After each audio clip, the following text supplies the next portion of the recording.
राधिकाय तदालय कृष्णाय कृष्णभक्ताय तद्भक्ताय नमो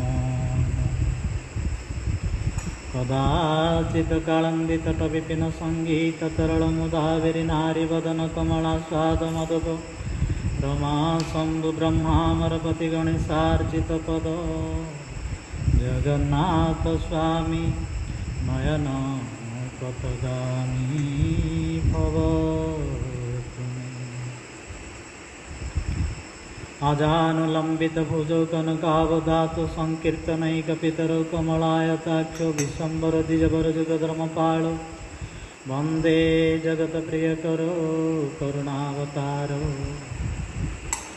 नमः त्रिकालसत्यजगन्नाथसुताय च सभृताय सपुत्राय सकलत्राय ते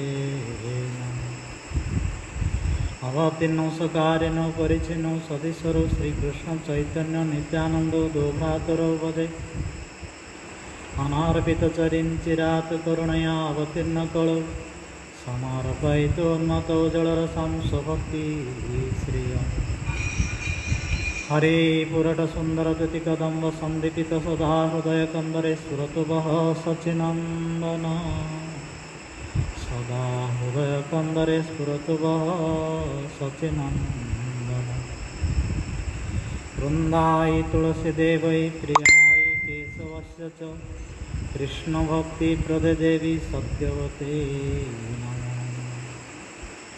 नारायणं नमस्कृत्यं नरं चैव नरोत्तमं देवीं सरस्वतीं व्यासं ततो जयमुदीरये श्रीकृष्ण चैतन्य प्रभु नित्यानन्द श्री अद्वैत गदाधर श्रीवासादि गौरभक्तगण हरे कृष्ण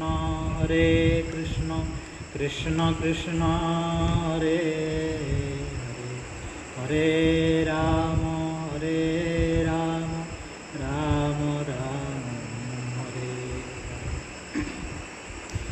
सर्वप्रथम मध्य गुरुपाद पद्म नित्यलीला प्रविष्ट विष्णुपाद परमहंस परिव्राजकाचार्य अष्टोत्तर शतशिष्य श्रीमद् भक्ति वैभव पुरी गोसाई महाराज रातु चरणे असंख्य दंडवत प्रणति पूर्वक तांकर कृपा भिक्षा प्रार्थना करुछि।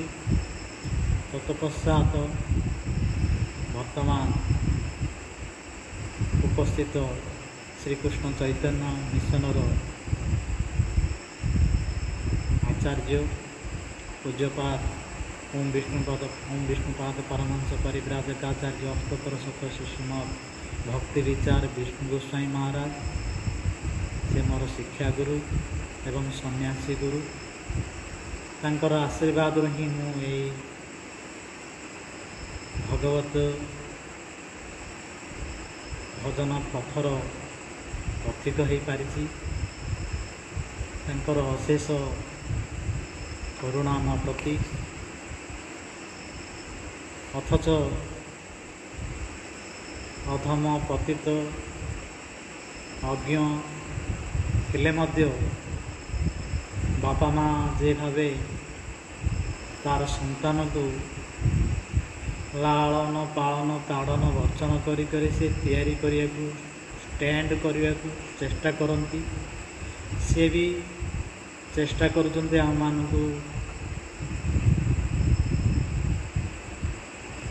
भगवत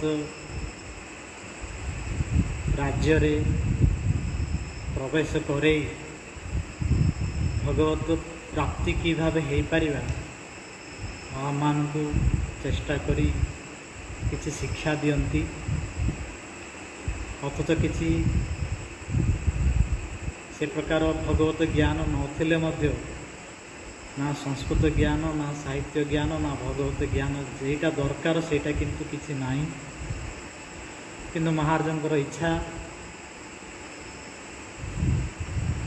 किसी कह बोली कहउछंती तांकर सेटा ही आशीर्वाद बोली मन करी मु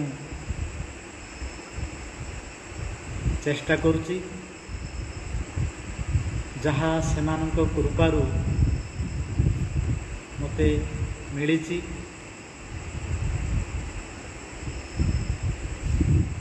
ସେଇଟା ହିଁ ମୁଁ କହିବା ପରେ ଚେଷ୍ଟା କରିବି। ନିଜର ଜୀବନକୁ କି ପ୍ରକାର ଆମେମାନେ ତିଆରି କରିପାରିବା, କି ପ୍ରକାର ଭଗବତ ଅନୁଶୀଳନ କରି ଭଗବତ ଆରାଧନା କରି ଭଗବତ ପ୍ରାପ୍ତି ହୋଇପାରିବା, ସେମାନେ ଆମମାନଙ୍କୁ ସବୁବେଳେ ଶିକ୍ଷା ଦିଅନ୍ତି। ଆମମାନେ ସେପଟେ ସେମାନଙ୍କର କୃପା ଦରକାର, ଏପଟେ ଆମମାନଙ୍କର ଚେଷ୍ଟା ଦରକାର। ଯଦି କୃପା ହେବ, ଚେଷ୍ଟା ଯଦି ନ କରିବା ତାହେଲେ ହେବ। ଚେଷ୍ଟା କରିବା, ଯଦି କୃପା ନ ହେବ ତାହେଲେ ବି ହେବ। ଦାମୋଦର ଲୀଳାରେ ଯଶୋଦା ମା ଚେଷ୍ଟା କରୁଛନ୍ତି କୃଷ୍ଣଙ୍କୁ ବାନ୍ଧିବା ପାଇଁ, କିନ୍ତୁ ପାରିନାହାନ୍ତି। କିନ୍ତୁ ତାଙ୍କର ଚେଷ୍ଟା ଦେଖିକି ଭଗବାନ ଯେତେବେଳେ କୃପା କଲେ, ସେତେବେଳେ ଯଶୋଦା ମା ବାନ୍ଧିଲେ। ସେ ପ୍ରକାର ଆମେମାନେ ମଧ୍ୟ କିଛି ଚେଷ୍ଟା କରିବା ଦରକାର, ଆଉ କିଛି ସେମାନଙ୍କର କୃପା ଦୃଷ୍ଟି ହେବା ଦରକାର। ତାଙ୍କର ଅଶେଷ କୃପା ଆମ ପ୍ରତି ଥିବା ହେତୁ ସେ ଚେଷ୍ଟା କରୁଛନ୍ତି ମୋତେ କିଛି ଷ୍ଟାଣ୍ଡାର୍ଡ଼ ଷ୍ଟ୍ରେନ୍ଥ କରିବା ପରେ। ମୁଁ ଚେଷ୍ଟା କଲେ ମୋର କିଛି ହୁଏନି, ତାଙ୍କର ଇଚ୍ଛାକୁ ମୁଁ ପୂର୍ଣ୍ଣ କରିବା ପରେ ଚାହୁଁଛି। ତାଙ୍କର ହରାତୁଲ ଚରଣରେ ମୋର ଅସଂଖ୍ୟ ଦଣ୍ଡବତ। ସେ ବି ମୋ ପ୍ରତି କୃପା ଦୃଷ୍ଟି ରଖନ୍ତୁ, କୃପା କରନ୍ତୁ। ଉପସ୍ଥିତ ସମସ୍ତ ସଜ୍ଜନ ବୃନ୍ଦ, ବୈଷ୍ଣବ ବୃନ୍ଦ, ଭଗବତ କଥା ପିପାସୁ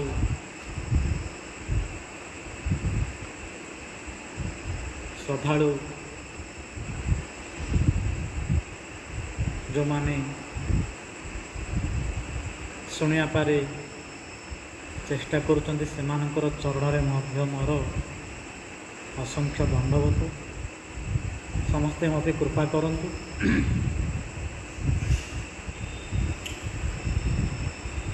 ଗଙ୍ଗାଙ୍କ ନିକଟରେ ସ୍ୱୟଂ କଳିଯୁଗ ପାବନ ଅବତାରୀ ଚୈତନ୍ୟ ମହାପ୍ରଭୁଙ୍କର ଜନ୍ମସ୍ଥଳୀ ନିକଟେ ରାଧା ରାସ ବିହାରୀ ଜଗନ୍ନାଥ ଦେବଙ୍କ ସାମ୍ନାରେ ଆମମାନେ ବସିଛେ। ଅପାର କରୁଣା ସେମାନଙ୍କର। ତାଙ୍କ କଥା ହିଁ ଆମେ ଶୁଣୁଛେ। ଭଗବାନଙ୍କର କଥା ଶୁଣିବା ମାନେ ନିଜର କଥା ଶୁଣିବା। ଶୃଣୋତମ ସ୍ୱ କଥା, ଆଉ ସବୁ ପରର କଥା। କିନ୍ତୁ ଭଗବାନଙ୍କର କଥା ଛାଡ଼ିଦେଲେ ଆଉ ସବୁ ପରର କଥା। ପର କଥା, ପର ଚର୍ଚ୍ଚା, ପର ନିନ୍ଦାର କେବେ ହେଲେ କାହାର ମଙ୍ଗଳ ହୁଏନି। ସେଥିରେ ଏଠି ଭାଗବତରେ କହିଲେ ସ୍ୱ କଥା, ଶୃଣୋତମ ସ୍ୱ କଥା। କ'ଣ ଶୁଣିବ? ନିଜର କଥା। ନିଜର ମାନେ ଆତ୍ମାର କଥା। ଆତ୍ମାଟା ଥିବା ହେତୁ, ପ୍ରାଣଟା ଥିବା ହେତୁ, ଜୀବନଟା ଥିବା ହେତୁ, ଚେତନ ଶକ୍ତିଟା ଥିବା ହେତୁ ଆମକୁ ଜଣେ ଭାଇ ବୋଲି କହୁଛି, ବାପା ବୋଲି କହୁଛି, ସ୍ୱାମୀ ବୋଲି କହୁଛି, କକା ବୋଲି କହୁଛି, ଦାଦା ବୋଲି କହୁଛି, ମାମୁଁ ବୋଲି କହୁଛି। ସମସ୍ତେ ଗୋଟେ ଗୋଟେ ପ୍ରକାର ଆଖ୍ୟା ଦେଇକରି ଡାକନ୍ତି। ଯେତେବେଳେ ପ୍ରାଣଟା ପଳେଇଯିବ, ତାହେଲେ କୌଣସି ପରିବାର ଲୋକ କି ସମାଜର ଲୋକ କି ଦେଶର ଲୋକ ତା ସହିତ ଆଉ ସମ୍ବନ୍ଧ କିଛି ରଖନ୍ତି। ତାହେଲେ ଆତ୍ମାଟା ହିଁ ସମସ୍ତଙ୍କ ନିଜର, କିନ୍ତୁ ସେଇଟାକୁ ଆମେ ଭୁଲି ଯାଉଛୁ। ଶରୀରଟାକୁ ହିଁ ଆମେ ଚେଷ୍ଟା କରୁଛେ ମୋର ବାପା ବୋଲି। ବାପାଙ୍କ ଶରୀର ଭିତରେ ଯେତେବେଳେ ପ୍ରାଣଟା ପଳେଇଯିବ, ତାକୁ ଆଉ ସେଇ ବାପା ବୋଲି କେହି କହନ୍ତି। ସେଇ ବାପାକୁ ଆଉ ଜଣେ ସ୍ୱାମୀ ବୋଲି କହୁଥାଏ। ଯଦି ତାର ପ୍ରାଣଟା ପଳେଇଯିବ, ସେ ସ୍ତ୍ରୀ ଯାଇକରି ମୋର ସ୍ୱାମୀ ବୋଲି କହିବନି। ଶରୀର ଜ୍ଞାନ ଅଲଗା, ଆତ୍ମଜ୍ଞାନ ଅଲଗା। ଏଇଟାକୁ ଭଲ ରୂପରେ ଜାଣିବା ଦରକାର। ଗୀତାରେ ଭଗବାନ ଯେତେ ଶିକ୍ଷା ଦେଇଛନ୍ତି, ଶରୀର ତତ୍ତ୍ୱକୁ ଆତ୍ମତତ୍ତ୍ୱକୁ ଅଲଗା କରିଦେଇଛନ୍ତି। ଗୀତା ପଢ଼ିବା ଦ୍ୱାରା ଆମମାନଙ୍କର ଶରୀର ଜ୍ଞାନ, ଆତ୍ମତତ୍ତ୍ୱ ଜ୍ଞାନ ଲାଭ ହୋଇପାରିବ। ତାହେଲେ ଆମେମାନେ ଆତ୍ମାର ଅନୁସନ୍ଧାନ କରିପାରିବା। ଯେତେଦିନ ପର୍ଯ୍ୟନ୍ତ ଶରୀର ବିଷୟ ଜାଣିନେ, ସେତେଦିନ ପର୍ଯ୍ୟନ୍ତ ଶରୀରକୁ ଆମେ ଛାଡ଼ିପାରିବା। ଶରୀରରେ ଯେଉଁ ମୋହ ଅଛି, ଆସକ୍ତି ଅଛି, ଅହଙ୍କାର ଅଛି, ଅଭିମାନ ଅଛି, ଗର୍ବ ଅଛି, ଦମ୍ଭ ଅଛି, ଏଗୁଡ଼ାକୁ ଛାଡ଼ିବାଟା ସହଜ ନାହିଁ। ଯେତେବେଳେ ଆତ୍ମତତ୍ତ୍ୱ ବିଷୟ ଜାଣିବା, ଭଗବାନଙ୍କ ବିଷୟରେ ଶୁଣିବା, ପ୍ରଥମରେ ଆମକୁ ଶୁଣିବା ଦରକାର।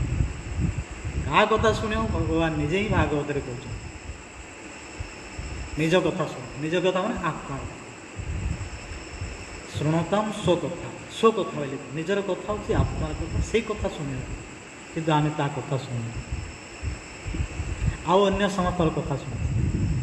ଭାଇ ବନ୍ଧୁ, କୁଟୁମ୍ବ, ପରିବାର, ସମାଜ, ଦେଶର ସମସ୍ତର କଥା ଶୁଣିକି ଖବର ରଖୁଛୁ, କିନ୍ତୁ ନିଜ ଭିତରେ ଯେ ଭଗବାନ ଅଛନ୍ତି, ଆତ୍ମସ୍ୱରୂପ, ଅଣୁସ୍ୱରୂପ, ଚେତନ ସ୍ୱରୂପ, ପ୍ରାଣ ସ୍ୱରୂପ, ଜୀବନ ସ୍ୱରୂପ, ତାଙ୍କ କଥା ଆମେ ଚିନ୍ତା କରୁନେ କି ଶୁଣୁନେ କି ତାଙ୍କ କଥା ଆମକୁ ସ୍ମରଣ କରୁ।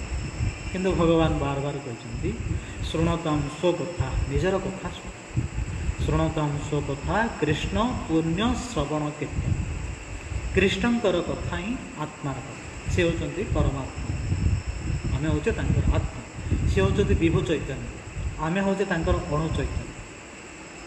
ସେ ବିଭୁ ଚୈତନ୍ୟଙ୍କର କଥା ଶୁଣିଲେ ହିଁ ଏ ଅଣୁ ଚୈତନ୍ୟଙ୍କର ଆନନ୍ଦ।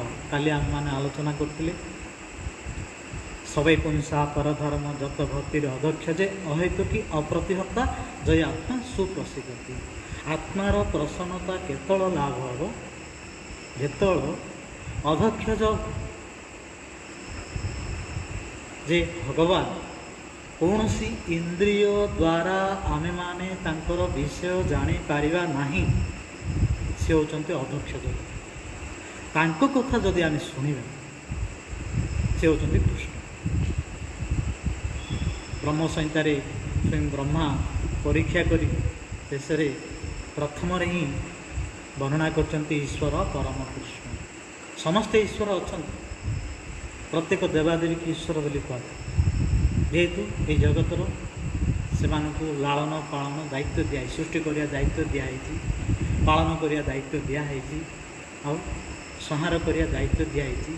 ବିଦ୍ୟାର ଅଧିଷ୍ଠାତ୍ରୀ ଦେବତା, ଲକ୍ଷ୍ମୀର ଅଧିଷ୍ଠାତ୍ରୀ ଦେବତା, ପ୍ରତ୍ୟେକ ଇନ୍ଦ୍ରିୟର ଗୋଟେ ଗୋଟେ ଦେବତା, ସେମାନଙ୍କୁ ମଧ୍ୟ ଈଶ୍ୱର ବୋଲି କୁହାଯାଏ। କିନ୍ତୁ ତାଙ୍କ ମଧ୍ୟରେ ପରମେଶ୍ୱର ହେଉଛନ୍ତି ଭଗବାନ ଶ୍ରୀକୃଷ୍ଣ। ବ୍ରହ୍ମା ନିଜେ ଯାହାକୁ କି ସ୍ୱୟଂ ଗର୍ଭଦୂତ ସାଇ ବିଷ୍ଣୁଙ୍କର ନାଭି କମଳରୁ ସ୍ୱୟଂ ବ୍ରହ୍ମା ଜାତ ହେଲେ, ତାଙ୍କର ଆଜ୍ଞାରେ ଏହି ଜଗତକୁ ସୃଷ୍ଟି କରିବା ନିମିତ୍ତ ସିଏ ଆଦେଶ କଲେ। ବ୍ରହ୍ମା ତାପରେ ଜଗତକୁ ସୃଷ୍ଟି କଲେ ତାଙ୍କର ଆଦେଶ, ତାଙ୍କର ଆଜ୍ଞା, ତାଙ୍କର ଇଚ୍ଛା। ସେଇ ବ୍ରହ୍ମା ନିଜେ ସ୍ୱୟଂ ବ୍ରହ୍ମମୋହନ ଲୀଳାରେ, କୃଷ୍ଣଙ୍କ ଲୀଳାରେ ପରୀକ୍ଷା କଲେ କୃଷ୍ଣ ଇଏ କି ଭଗବାନ ବୋଲି ଭାବେ। ପରୀକ୍ଷାରେ ହତାଶ ହେଇ ଶେଷରେ ଭଗବାନଙ୍କର ପାଦପଦ୍ମରେ ନମସ୍କାର କଲେ। ଯତ ପ୍ରାପ୍ୟ ନିବର୍ତ୍ତନ୍ତେ ବାଚସା ମନସାଃ ସହ ଅହଂ ଚାନେମି ଦେବା ତସ୍ମୈ ଭଗବତେ ନମଃ। ହେ ଭଗବାନ, ମୁଁ ମୋର ମନ ଦ୍ୱାରା, ଶରୀର ଦ୍ୱାରା, ବାକ୍ୟ ଦ୍ୱାରା ଆପଣଙ୍କୁ ଜାଣିବା ପାରେ ଅଶେଷ ଅନେକ ପ୍ରକାର ଚେଷ୍ଟା କଲି, କିନ୍ତୁ ମୁଁ ନିବୃତ୍ତି ହେଇକରି ପଳା ଆସିଲି, ଆଉ ପାରିଲିନି। ଏଥିରେ ଆପଣଙ୍କର ପାଦପଦ୍ମରେ ଦଣ୍ଡବତ ପ୍ରଣାମ କଲି। ଯେତେବେଳେ ପର୍ଯ୍ୟନ୍ତ ନିଜର ଅହଙ୍କାରକୁ, ଅଭିମାନକୁ, ଗର୍ବକୁ ଛାଡ଼ିକିରି ଆମେ ନତମସ୍ତକ ନ ହେଉଛେ, ତାଙ୍କଠାରୁ କିଛି ପାଇପାରିବା। ଅହଙ୍କାର ଯଦି ନ ଛାଡ଼େ, ନମସ୍କାର ମାନେ ନ ମମ ଅହଙ୍କାର ନ ମମ ସତ। ନିଜର ଅହଙ୍କାରକୁ ତ୍ୟାଗ କରିବା ହେଉଛି ଅହଙ୍କାରକୁ ତ୍ୟାଗ କରିବା ନମସ୍କାର। ନମସ୍କାର କରିବା ନିଜର ଅହଙ୍କାରକୁ ଛାଡ଼ିବା। ଯଦି ନିଜର ଅହଙ୍କାର ଛାଡ଼ୁନ, ନମସ୍କାର କରୁନ, ତାହେଲେ ନିଜର ଅହଙ୍କାର ଅହଂକୃତ ହେଇକି ରହିବ। ତାହେଲେ କେବେ ହେଲେ କାହାଠୁ ହେଲେ କୃପା ପାଇପାରିବ। ସେଥିରେ ପ୍ରଥମ କୁହାଯାଇଛି ବୈଷ୍ଣବ ଦେଖିଆ ପଡ଼ିବ ଚରଣେ ହୃଦୟର ଗନ୍ଧ। ବୃନ୍ଦାବନ ବାସିଯତ ବୈଷ୍ଣବର ଗଣ, ପ୍ରଥମେ ବର୍ଣ୍ଣନା କରି ସବାର ଚରଣ। ନୀଳାଚଳ ବାସିଯତ ମହାପ୍ରଭୁର ଭକ୍ତ, ସବାର ଚରଣ ବନ୍ଧ ହୟାମ।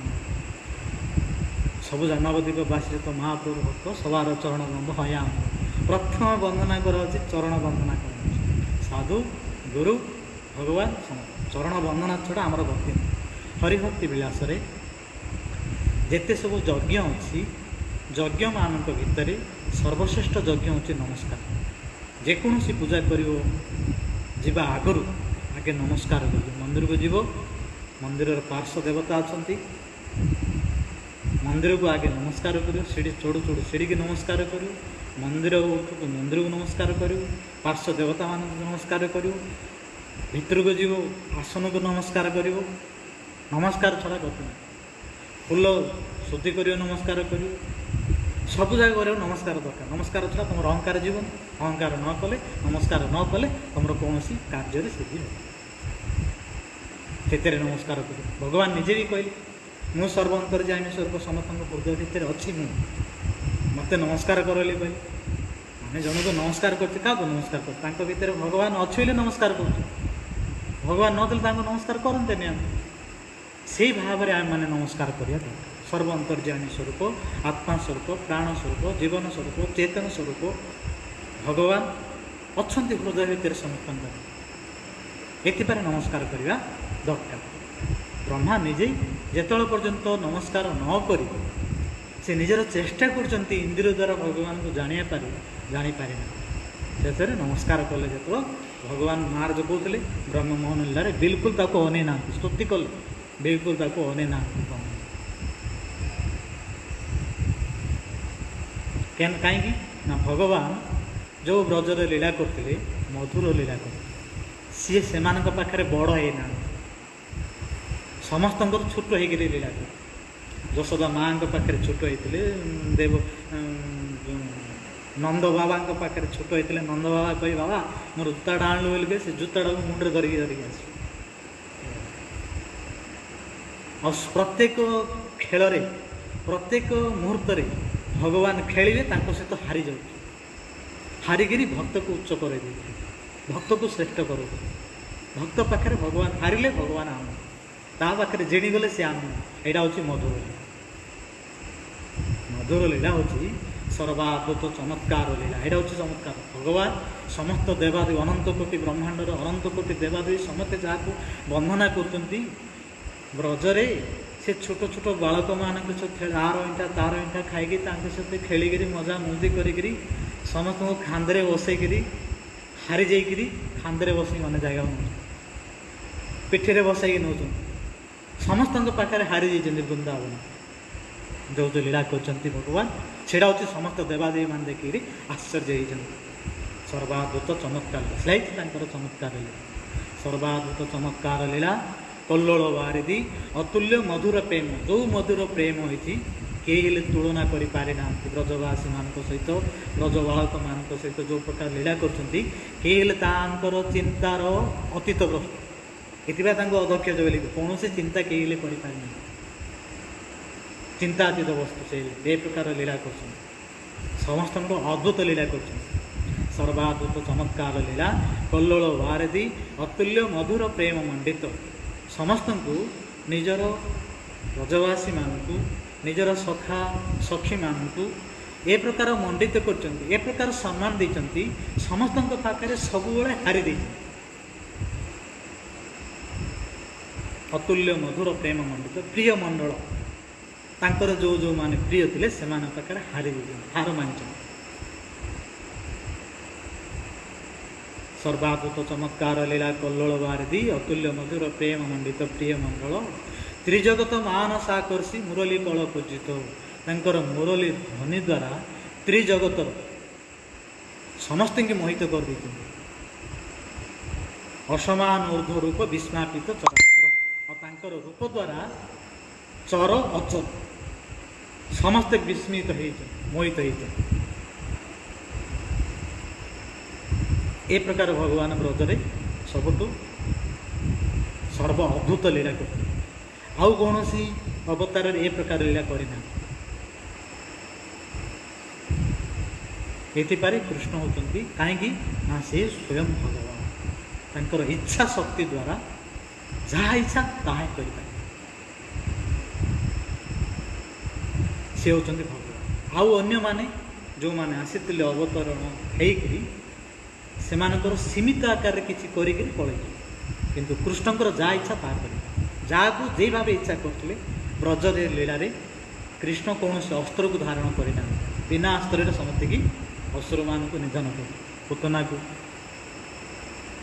पुत्र परी जाई मार स्तन खाइला परी खाईकरी जीवन को शोषण करी तार मृत्युवरण ताकू मातृगति देते तृणावर्त को गोड़े गोड़े लात मार दी तार जीवन शेष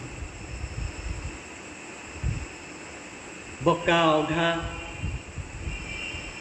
केसी जिते सब अच्छा क्या गुड़े मुठाड़ी मार्च क्या गुड़े भितर पशिक फुले निजर ये को शक्ति धारण कर सब से प्रकार कौन से अस्त्र सी धारण करना सेटा हूँ सब मद बोले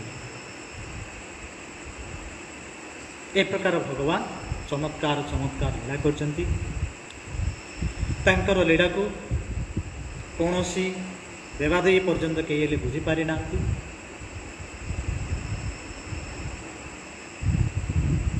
ये समस्ते तांको नमस्कार करी नतमस्तक होकर ग्रहण करिसेंती तांकर जहाँ प्रति जेतिकी कृपा होती जेतिकी तांको आशीर्वाद होती सेतिक परिमाण से जानते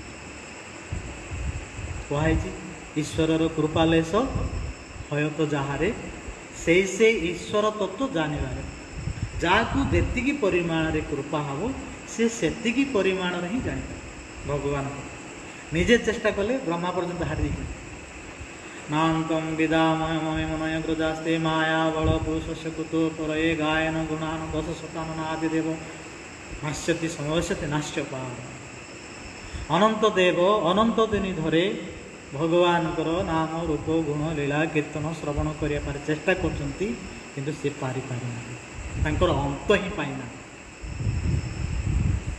महादेव पंचमुखरे नाम गुण रूप लीला कीर्तन करने चाहिए से भी अंत पाइना ब्रह्मा चतुर्मुखरे चेष्टा कले से भी पाइना एमाने सब सर्वश्रेष्ठ देवता मान एमाने जदि पाई पारि नांती आमे माने छार जीव से प्रकार भगवान कृपा कि प्रकार पाइबा आम को गोटे सुजोग अच्छी भगवान जो जीव मान को कृपा करने आसती गोटे शिक्षा गुरु रूप में आसती आ गोटे मंत्र गुरु रूप में दीक्षा गुरु रूप में आसती माध्यम आम जदि जीवा ताले से कृपाटा तांको माध्यम न गले भगवान कृपा केवे जो माने भगवान कृपा पाइबा को चेष्टा करती साधु गुरु को छाड़ देकरी भगवान तांको कृपा करती कि प्रकार कृपा करती ना कि संसार किछि वस्तु देकरी ताको ई संसार बंधन रे पके दिए आश्रय लइया भजे तारे कृष्ण नाही गुरुंकर आश्रय लैके जदि आम मान भोजन करवा कृष्ण आम मान को विषय देकरी से भूले पाइबे जो माने भगवान को भजन करिया जानते तांको विषय दे विषय माने शब्द स्पर्श रूप रस ये संसार रे चारटा विषय अच्छी किसी शब्द अच्छी स्पर्श करचंती विभिन्न स्त्री पुरुष जिते अच्छे स्पर्श कर सुख पाँच स्पर्श सुख शुणिक किए कार कथा शुणिक आनंद पाँच सुख पाँच रूप देखिकी मोहित हो जाए ये चारिटा जिनस अच्छे चारिटा जिनस द्वारा जगत या माया द्वारा किए हेले क्या द्वारा मोहित होकर पड़ी था शब्द द्वारा स्पर्श द्वारा रूप द्वारा रस जीवार लालसारे आम जिते सब पदार्थ खाऊे जीवार टेस्ट पारे खाऊ विभिन्न प्रकार अपदार्थ मध्य खाऊ किंतु सबुजाग दिगरु जदि आम माने संयत न हबा ये बेग जाक दमन करे गुरु वैष्णव माने क्षय बेग दमी क्षय दोष सदी क्षय गुण देह दासे क्षय सतसंग देह आमारे बसेती संगे आसे एकाके आमार नाई पाया बोल हरे नाम संकीर्तन तुम्हें कृपा करी श्रद्धा बिंदु दिया देह कृष्ण नाम धने से कृष्ण नाम धन गुरु ही आम मान को देवे आम जो हरिनाम करते किए दीजिए आम मान हरिनाम करिया पारे देजी गुरुदेव देजी सेटा हूँ चिंतामणि धन ये जगत अच्छी कि कष्ट पड़े धन पाइपर आउ कि अच्छी साधन कले चरम सीमार जदि साधन कर पहुँची पार स्पर्शमणि अच्छी जो स्पर्शमणि पाइले जहाँ को छुईले मध्य सुना ही पार स्पर्शमणि पर्यंत जाए किंतु ये साधन द्वारा जो सुना रूपा मोती माणिक पाइपर आ साधन द्वारा जो स्पर्शमणि पाइपर तार ऊपर ये नाम चिंतामणि हरे नाम जो अच्छे आम यार ना हूँ चिंतामणि नाम चिंतामणि रूपम नामेव परमागति नाम परतरम नास्ति तस्मा नाम उपासमहे से नाम को जदि आमे से प्रकार उपासना करिवा जहाँ चिंता करिवा सेटा हमर कर तलगत हो हाथर तले आसी रही किंतु आमे कौन करछे तांको प्रति किछि चिंता तांको ना हूँ चिंतामणि नाम चिंतामणि तांकर रूप हूँ चिंतामणि नाम चिंतामणि रूपम आउ नाम द्वारा ही आम मानकर परम गति लाभ हो नाम छड़ा गति नहीं हरे नाम हरे नाम हरे नाम एव केवलम कलौ नास्तेव नास्तेव नास्तेव गतिर मुखा हरे नाम छड़ा अन्य गति किसी नाई कली जुग लोक मान एथिपारे एते प्रकार शक्ति देइचंती नाम तांकर रूप हूँ चिंतामणि नाम नाम चिंतामणि रूपम नामेव परमागति नाम कले ही भगवान से चिंतामणि धन को जब आम उपासना करवा हरि नाम करवा ताल आमर परम गति लाभ हो ना हेले अधगति दुर्गति जदि परम गति लाभ करने को इच्छा आसी ताले से हरिनाम को भल रूप से उपासना करवा दरकार नाम चिंतामणि रूपम नामेव परमागति नाम परतरम नास्ति नाम छड़ा आउ किछि ना हे नाम प्रभु मु आपण को उपासना करछि हम जो धन दौरान गुरुदेव देइचंती नाम धन से प्रकार जदि आम उपासना करवा ताले निश्चित भाव आम मानकर परम गति लाभ हो अन्य जुगरे किंतु ए प्रकार सुजोग देना द्वापर जुगरे जो कृष्ण संपूर्ण रूप से आसिले ता पर जुगरे जो कलिजुग आसला ए कलिजुग ही चैतन्य महाप्रभु एमती जुग पर जुग चलुच सब किंतु आम भाग्य स्वयं चैतन्य महाप्रभु अवतीर्ण होते ये परम भाग्यशील मैंने बर्तमान टाइम हो गला महाराज कहते 8टार आरंभ कर 8:30 शेष कर से नाम प्रभु को जदि से प्रकार उपासना करवा निजे स्वयं चैतन्य महाप्रभु शिक्षाष्टक कहते नाम नामकारी बहुधा निज सर्वशक्ति भगवान निजर समस्त शक्ति तांकर नाम उपर दे दी नाम नामकारी बहुधा निज सर्वशक्ति तत्रार्पिता नियमित स्मरण न काल तांकु करिया हरिनाम करिया पारे काल नियम किछि न जेतळ इच्छा सेतळ करि पारे केते सुख जोज दे नाम नामकारी बहुधा निज सर्वशक्ति तत्रार्पिता नियमित स्मरण न काल एतादृशी तव कृपा भगवान मापि दुर्दैव दृश्य हाजनी नाम राग मोर एते दुर्दैव जे मु एते सुजोग देले मद नाम करिया को एते शक्ति थिले मध्य से नाम करिया को आम मानकर उत्साह जात इच्छा जबरदस्ती करिया किंतु कह जायछि अभ्यास करू करू तांकर जदि कृपा हबो नामर आम ताले नाम करि पारिबे ए प्रकार शक्ति भगवान देइचंती से कलिहत जीव मानकर उद्धार निमित्त स्वयं चैतन्य महाप्रभु अवतीर्ण होकर जो हरिनाम संकीर्तन द्वारा आमको उपासना करते आमे माने मध्य महाराज आज समस्त को कहले 8टा तो आरंभ कर 8:30 बंद कर दो तांकर आज्ञा को अवमानना करिया आमनकर अपराध हो एतिपारे वर्तमान आमे से हरिनाम संकीर्तन करी विश्राम नवा